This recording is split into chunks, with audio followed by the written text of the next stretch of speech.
दुनिया भर में डरावने रिचुअल्स की कहानियां वक्त के साथ घूमती रही हैं। ये कहानियां सिर्फ डराने के लिए नहीं, बल्कि समाज की गहराई में छुपी उन परंपराओं की झलक देती हैं जो इंसानों के डर, आस्था और रहस्यों से जुड़ी हैं। ये सिर्फ कहानियां नहीं, बल्कि ऐसी परंपराएं हैं जिन्होंने पीढ़ियों से लोगों को कांपने पर मजबूर कर दिया है। हर पीढ़ी ने इन रिचुअल्स को अपने तरीके से जिया और आगे बढ़ाया, मानो डर और जिज्ञासा दोनों ही विरासत में मिले हों। कुछ रिचुअल्स भगवान को खुश करने के लिए थे, ताकि जीवन में सुख शांति बनी रहे और बुरी शक्तियां दूर रहें। कुछ बुरी शक्तियों को दूर रखने के लिए, ताकि गांव और परिवार सुरक्षित रहें। और कुछ तो गहरी डर की वजह से शुरू हुए थे, जिनका मकसद सिर्फ अनजाने खतरे से बचना था। लेकिन इनका काला साया आज भी हमारी सोसाइटीज पर मंडरा रहा है। ये रिचुअल्स समय के साथ बदलते जरूर हैं, लेकिन इनका असर आज भी उतना ही गहरा है। सोचो, एक गांव जहां आधी रात को लोग इकट्ठा होकर जलती हुई आग पर चलते हैं। ये सिर्फ साहस की परीक्षा नहीं, बल्कि सेंचुरीज पुरानी मान्यताओं का हिस्सा है। या फिर गंगा किनारे खोपड़ियों और राख के बीच रहने वाले मिस्टिक्स, जिनकी साधना और रिचुअल्स आम इंसान की सोच से परे हैं। कभी कभी रिचुअल्स में आत्माओं से बात की जाती है, ताकि अनसुलझे सवालों के जवाब मिल सकें या किसी खोई आत्मा को शांति दी जा सके। तो कभी और भी डरावने काम किए जाते हैं, जिनका मकसद सिर्फ डर को काबू में करना या रहस्यों को सुलझाना होता है। ऐसे कस्टम्स क्यों हैं?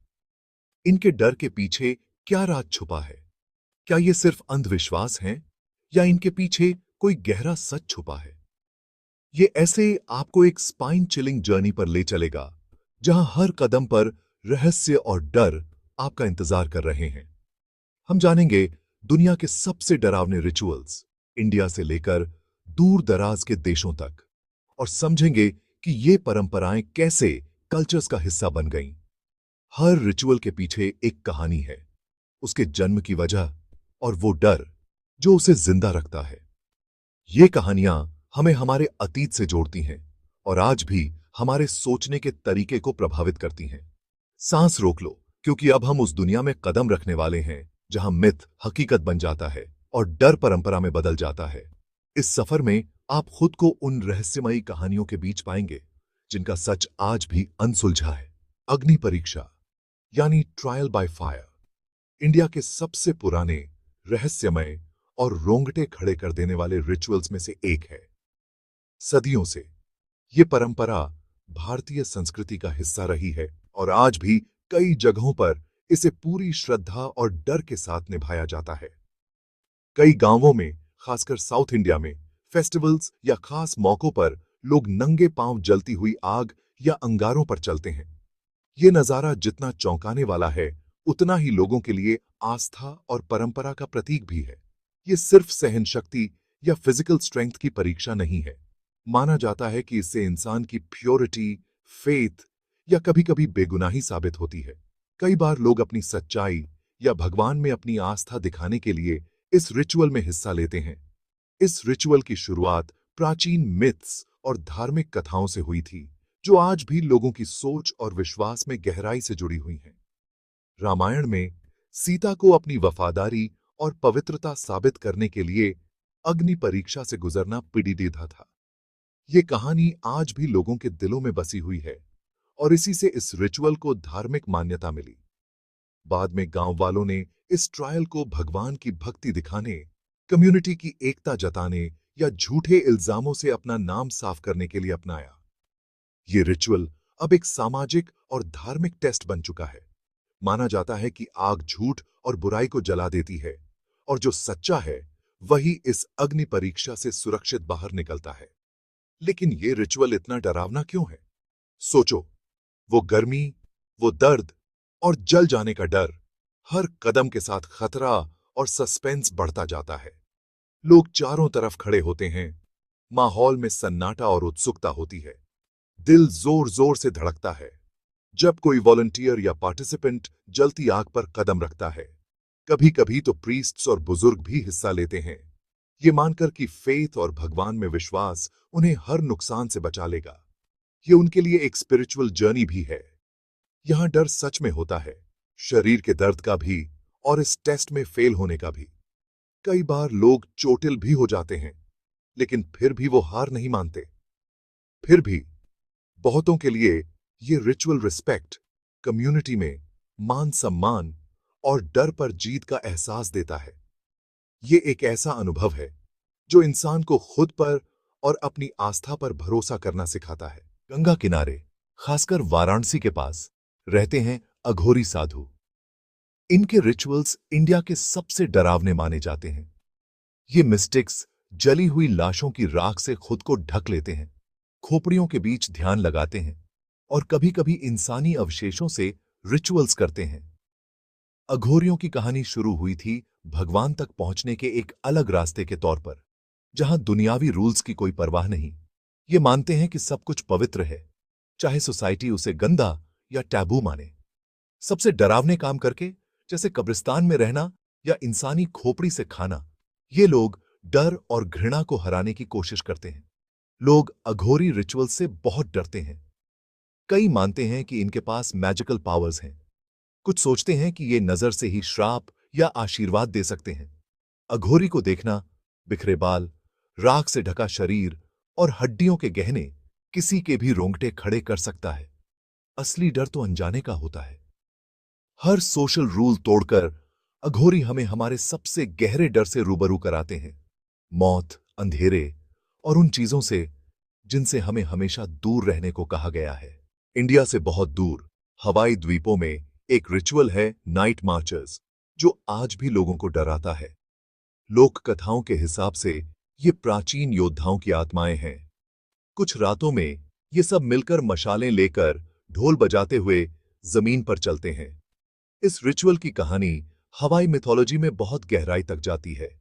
कहा जाता है कि अगर आप नाइट मार्चर्स को देख लें तो आपको मुंह के बल लेट जाना चाहिए और उन्हें देखना नहीं चाहिए। अगर आपने ये रूल तोड़ दिया तो उनकी आत्माएं आपको हमेशा के लिए उठा ले जाएंगी। कुछ लोग कहते हैं कि ये मार्चर्स न्याय की तलाश में हैं। कुछ मानते हैं कि ये पवित्र जगहों की रक्षा करते हैं।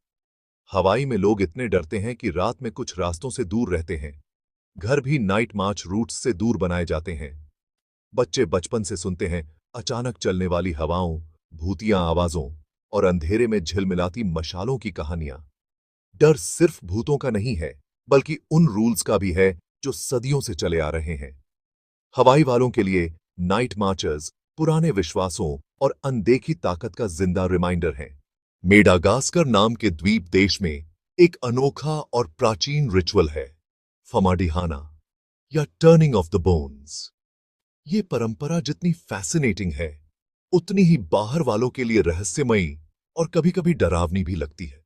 यहाँ की संस्कृति में जीवन और मृत्यु के बीच की रेखा बहुत अलग तरह से देखी जाती है। हर कुछ सालों में मलागसी फैमिलीज अपने एंसेस्टर्स की हड्डियां कब्र से निकालती हैं, एक बड़े उत्सव के रूप में। वे इन हड्डियों को बहुत प्यार और सम्मान से साफ करती हैं, जैसे कोई अपने सबसे प्यारे रिश्तेदार की देखभाल कर रहा हो। फिर एंसेस्टर्स की हड्डियों को नए चमकदार कपड़ों में लपेटा जाता है, कभी सफेद, कभी रंग बिरंगे कपड़े जो परिवार की खुशियों और यादों का प्रतीक होते हैं। और फिर परिवार के लोग इन हड्डियों के साथ डांस करते हैं, गाते हैं और एंसेस्टर्स को अपने जश्न में शामिल करते हैं। ये पल उनके लिए बहुत खास होता है। उत्सव के बाद एंसेस्टर्स की हड्डियों को फिर से सम्मानपूर्वक दफना दिया जाता है, ताकि उनकी आत्मा को शांति मिल सके। ये रिचुअल शुरू हुआ था इस विश्वास के साथ कि मरे हुए लोगों को याद करना और सम्मान देना चाहिए, ताकि उनकी आत्मा हमेशा परिवार के करीब रहे।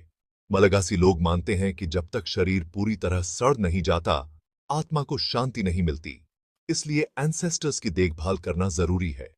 हड्डियां पलटना प्यार, रिस्पेक्ट और एंसेस्टर्स को फैमिली का हिस्सा बनाए रखने का तरीका है।